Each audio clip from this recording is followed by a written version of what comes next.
জীবন সঙ্গী আপনি কেমন বাছাই করবেন? কেমন মানুষ দেখে আপনি বিয়ে করবেন? কেমন লাইফ পার্টনার আপনি চুজ করবেন? আজকে আমি সেই বিষয়ে কিছু কথা বলবো ইনশাআল্লাহ। প্রিয় ভাইয়েরা আমার এই বক্তব্যটা শুধুমাত্র পুরুষকেন্দ্রিক নয় কিংবা শুধুমাত্র নারীকেন্দ্রিক নয়। আমি যে লেকচারটা অ্যাট দিস মোমেন্ট দিতে চাচ্ছি সেটা ইটস ইকুয়াল ফর এভরিওয়ান। এটা সবার জন্যই কাজে দিবে। যদি আপনি পুরুষ হন, it will work for you. যদি আপনি নারী হন, it will also work for you. সবার জন্য এইটা ইকুয়ালি কাজ করবে বলে আশা রাখছি ইনশাআল্লাহ। ফার্স্ট অফ অল, জীবনসঙ্গী চুজ করার ক্ষেত্রে অবশ্যই আপনার লাইফের সবচেয়ে বেশি গুরুত্ব, সময়, টাইম, কেয়ার আপনি এই বিষয়ে দিবেন। জীবনের সবচেয়ে বড় সিদ্ধান্ত হচ্ছে লাইফ পার্টনারকে চুজ করা। আপনার ফিউচারটা কেমন হবে? আপনার ভবিষ্যতে আপনার জীবনের গতিটা কেমন হবে? আপনি কি হাসিখুশি থাকবেন না আপসেট থাকবেন? আপনি কি অলওয়েজ স্যাড থাকবেন না মোটিভেটেড থাকবেন? এটা পরিপূর্ণ ডিপেন্ড করে যে আপনি কেমন লাইফ পার্টনার আপনার নিজের জন্য চুজ করছেন। আপনি যখন একজন পুরুষকে হাসব্যান্ড হিসেবে চুজ করেন, আপনি জাস্ট একজন পুরুষকে চুজ করছেন না, আপনি এমন একজন মানুষকে চুজ করছেন যে মানুষটা আজীবন আপনার দায়িত্ব নেবে। আপনি জাস্ট একজন পুরুষকে চুজ করছেন না, আপনি আপনার অনাগত ভবিষ্যতে আসা সন্তানের বাবাকে চয়েস করছেন। আপনি যখন একজন সঙ্গিনীকে চুজ করছেন, you are not choosing just a girl, you are choosing a mother of your future daughter, future son. আপনি একজন নারীকে বিয়ে করা মানে জাস্ট বিয়ে করছেন তা নয়, বরং আপনি আপনার সন্তানের মাকে খুঁজতেছেন। কে হবে আপনার সন্তানের মা? কে গড়বে আপনার সন্তানের ভবিষ্যৎ? কে আদর্শ শেখাবে আপনার সন্তানকে? আপনি এমন একটা মানুষকে চুজ করছেন। সো খুবই সিনসিয়ারলি আপনাকে চুজ করতে হবে। আসুন আমরা কেমনভাবে চুজ করতে পারি, কি কি কোয়ালিফিকেশন আমরা দেখতে পারি এবং কিভাবে আমরা এই ডিলে জিততে পারি সেটা আমরা জানার ট্রাই করি, একটু ফিগার আউট করার ট্রাই করি। ফার্স্ট অফ অল, আপনাকে আমি একটা টিপস বলতে চাই। যখনই বিয়ে করতে যাবেন, প্রথম যে বিষয়টা খেয়াল করবেন যে ওই মানুষটার ভেতরে দিনদারিত্ব আছে কিনা। এটা খুবই কমন একটা ব্যাপার যে দিনদার কিনা। দিনদার বলতে আসলে কি বোঝায়? দিনদার মানে হচ্ছে এই মানুষটার ভেতরে আল্লাহর ভয় আছে কিনা, সে আল্লাহকে ভয় করে কিনা। যে মানুষটা হারাম কামাই করে সে মানুষটা আল্লাহরে ভয় করে না। যার চরিত্রে ভেজাল আছে সে কখনো আল্লাহকে ভয় করতে পারে না। যার ভেতরে নামাজ নাই, যার ভেতরে ঈমান নেই, যার ভেতরে ঈমানের কোনো ছিটে ফোঁটা নেই, সে আল্লাহকে ভয় করতে পারে না। তো দিনদারিত্ব মানে হচ্ছে আল্লাহর ভয় আছে। আল্লাহর ভয় আছে মানে কি? নামাজি, রোজাদার।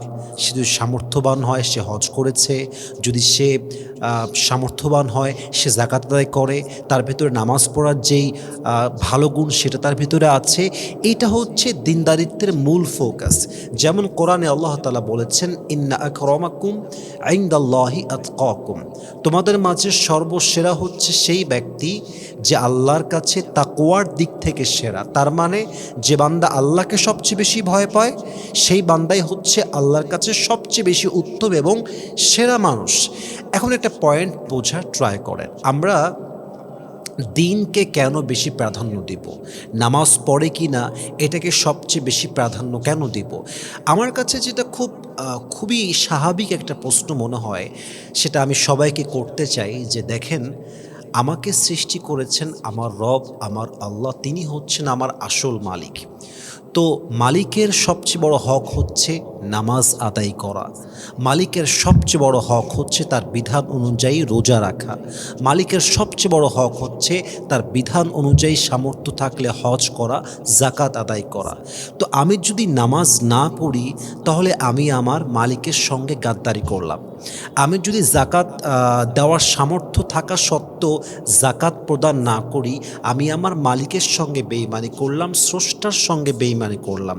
So the common question is, যেই মানুষটা তার রবের সঙ্গে গাদ্দারি করতে পারে, যে মানুষটা আল্লাহর সঙ্গে বেঈমানি করতে পারে, সে যে বিয়ের পরে আপনার সঙ্গে বেঈমানি করবে না, সে যে আপনার সঙ্গে চিট করবে না, where is the guarantee of it? Guarantee কোথায় আছে? That is my question. তার মানে আল্লাহর সঙ্গে যে লয়াল থাকে সে মানুষের সঙ্গে বেইমানি করতে পারে না। যে বান্দা আল্লাহর জন্য 5 ওয়াক্ত নামাজ পড়ে সে কখনো তার বউকে আঘাত দিয়ে কথা বলতে পারে না। যে বান্দা আল্লাহর সবচেয়ে কাছের বান্দা হতে পারে, মুত্তাকি হতে পারে, সে বউয়ের সঙ্গে চিট করতে পারে না, কারণ সে জানে যে আমি যদি চিট করি, বেইমানি করি, এটা পৃথিবীর কেউ আমাকে শাস্তি না দিক, বাট শাস্তি আমাকে দিবে একজন। বলেন সবাই, তিনি কে?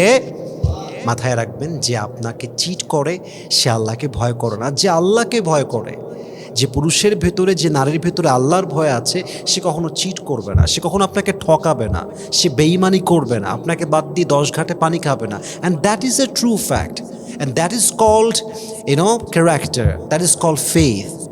আপনার যদি এই ইমানটা থাকে, চরিত্রটা থাকে, তাহলে আপনি আপনার মতো একজন মানুষকে খুঁজে বের করবেন যে আসলে এই মানুষটার ভিতরে দিনদারিত্ব আছে কিনা।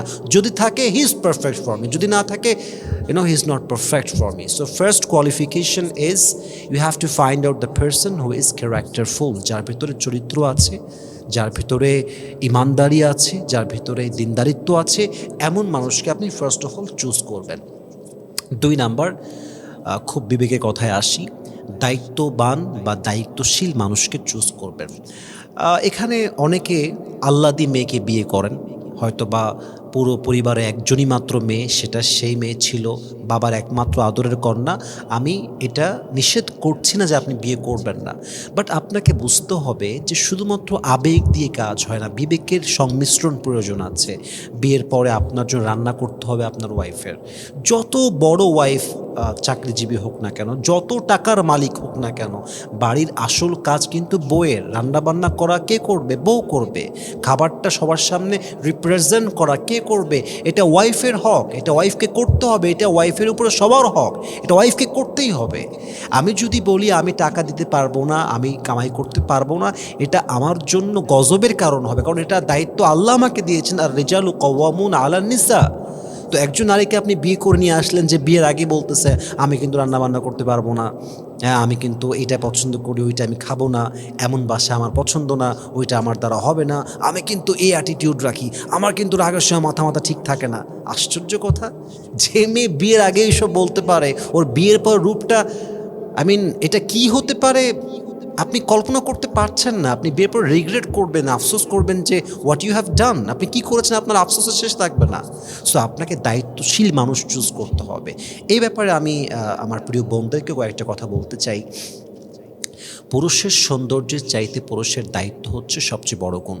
কোনো পুরুষ যদি সুন্দর হয়, দেখতে হ্যান্ডসাম হয়, আর দায়িত্বশীল না হয়, কেয়ারিং না হয়, একটা সময় গিয়ে তার সৌন্দর্য আপনার কাছে ম্যাটারই করবে না।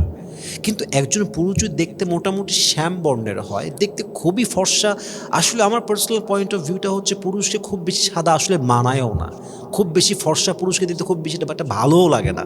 আমার মনে হয় যে পুরুষের সবচেয়ে বড় সৌন্দর্য হচ্ছে দায়িত্বশীল আচরণ এবং সুন্দর আচরণ। দায়িত্বশীল যে পুরুষ হয়, দেখবেন মা তারে ভালোবাসে, বাপ তারে ভালোবাসে, বোন তারে ভালোবাসে, পরিবারের সবাই ভালোবাসে, ইভেন সমাজের প্রত্যেকটা মানুষ দায়িত্বশীল পুরুষকে দেখলেই স্যালুট করতে বাধ্য হয়। কথা ঠিক বললাম না ভুল বললাম? বলেন সবাই। কথা কিন্তু বাস্তব বলেছি ভাইজান। তাহলে আমি আমার প্রিয় বোনকে বলবো, প্রিয় বোন আমার, আপনি যখন বিয়ে করছেন আগে দেখেন যে এই ম্যানটা আসলে রেসপন্সিবল কিনা, তার ভেতরে দায়িত্ব নেওয়ার মতো যোগ্যতা আসলে আছে কিনা। তাহলে অবশ্যই পুরুষও দেখবে দায়িত্বশীল নারী এবং নারীও দেখবে দায়িত্বশীল পুরুষ। 3 নাম্বার, আপনাকে খেয়াল রাখতে হবে যে মেয়েটাকে আপনি বিয়ে করছেন রানিং সে কোন অবস্থায় আছে। আমি আগে মেয়েদেরটা শেষ করছি, এরপর আমি পুরুষেরটায় আসছি। একজন মেয়ে যদি রানিং অবস্থায় কোনো হারাম অ্যাফেয়ারে থাকে, এই মেয়েটা কখনো দিনদার মেয়ে হতে পারে না, এবং এই মেয়েকে নিয়ে আপনি কখনো সুখী হতে পারবেন না। তো যেই মেয়ে নিজেকে পবিত্র রাখার চেষ্টা করেছে, পবিত্র থেকেছে, এমন মেয়েকে আপনি চুজ করবেন। এই ক্ষেত্রে একটা পয়েন্ট আমি উল্লেখ করতে চাই যে কিছু মেয়ে হতে পারে ডিভোর্সি। এটা খুবই স্বাভাবিক যে একজন মেয়ে বিয়ে করতে গেছি, সব পছন্দ হয়ে গিয়েছে, পরে শুনছি মেয়েটার ডিভোর্স হয়েছে আগে। Past is past.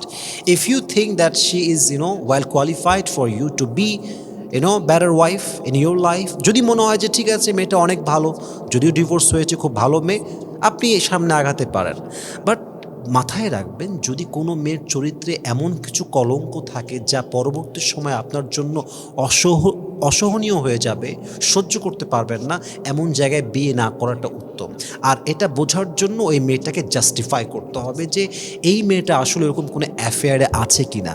কারণ অনেক সময় মেয়েরা ফ্যামিলির চাপে হতে পারে, পারিপার্শ্বিক যে কোনো ইস্যুর জন্য এগুলোকে গোপন রেখে ভিন্ন জায়গায় বিয়ে করে, এবং পুরুষরা যখন বিয়ের পরে জানতে পারে যে এই মেয়ের চরিত্র এত খারাপ, এভিডেন্স সহ চলে আসে, তখন পুরুষরা তাদের সঙ্গে সংসার করতে চায় না। এজন্য যদি ওইটা দেখতে না চান, বিয়ের আগে as much as you can you have to justify that person যে সে আসলেই আপনার ওয়াইফ হওয়ার যোগ্যতা রাখে কি না। এটা মেয়েদের জন্য।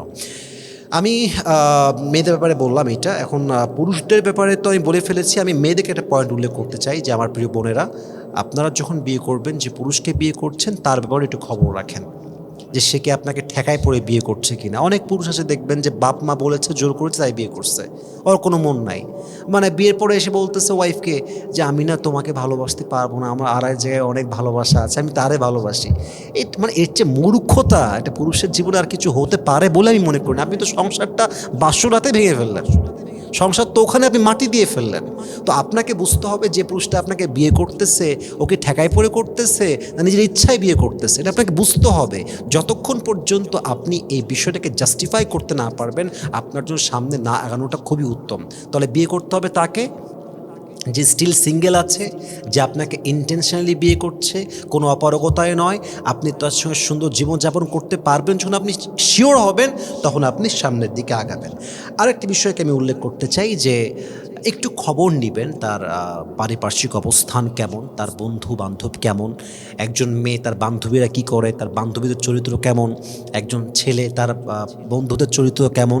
এগুলো জাস্টিফাই করলে কি হয়, একজন মানুষের চরিত্রটা কেমন এটা জাস্টিফাই করা যায়, তার আচরণ কেমন হতে পারে তা জাস্টিফাই করা যায়। তো আপনি যদি পারিপার্শ্বিকভাবে তার সোসাইটি, তার সার্কেল, তার ফেসবুক স্ট্যাটাস, তার পোস্ট সব কিছুকে জাস্টিফাই করতে পারেন, তার বিহেভিয়ার কেমন হবে, তার ব্যবহারটা কেমন হতে পারে, তার উপরে আসলে কেমন, ভেতরটা আসলে কেমন হতে পারে, একটা বেসিক আইডিয়া আপনি পেয়ে যাবেন। অতএব প্রিয় ভাইয়েরা আমার, প্রিয় বোনেরা আমার, বিয়ের ক্ষেত্রে অবশ্যই একজন অনেস্ট মানুষকে চুজ করবেন, নামাজি মানুষকে চুজ করবেন, দিনদার মানুষকে চুজ করবেন, যার চরিত্র ভালো তাকে চুজ করবেন, যার ভেতরে দায়িত্ব নেওয়ার একটা ক্ষমতা আছে তাকে চুজ করবেন। এমন মানুষকে চুজ করবেন না যে আপনাকে ঠকাতে পারে, এমন মানুষকে চুজ করবেন না যার ব্যাপারে আপনি জানেন যে এ অন্য মানুষকে ঠকিয়ে এসেছে, এমন মানুষকে চুজ করবেন না যে মানুষটা জাস্ট ফ্যামিলির প্রেশারে পড়ে বিয়ে করছে। বিয়ে করবেন অলওয়েজ এমন মানুষকে যে আপনাকে আজীবন ভালোবাসতে পারবে, আজীবন আগলায় রাখতে পারবে, আজীবন অনেস্ট থাকতে পারবে। আরে জীবনসঙ্গী যদি ভালো হয়, পুরো জীবনে আর কিছু না পেলেও ভালো থাকা যায়। আর জীবনসঙ্গী যদি বেঈমান হয় আর পুরো দুনিয়ার সব কিছু পাওয়া যায়, তবুও আপনার জীবনে কোনো না কোনো এক জায়গায় শূন্যতা আসলে থেকেই যায়। ঠিক কিনা বলেন সবাই আপনারা? এই জন্য আমি সবাইকে বলবো, দিনদার মানুষকে চুজ করবেন, চরিত্রবান মানুষকে চুজ করবেন, নামাজি মানুষকে চুজ করবেন, যে আল্লাহকে ভয় করে এমন মানুষকে চুজ করবেন। আল্লাহ আপনাকে ঠকাবেন না ইনশাআল্লাহ। আল্লাহ আমাদের সবাইকে মানা বোঝা এবং আমল করার তৌফিক দান করুক। আসসালামু আলাইকুম।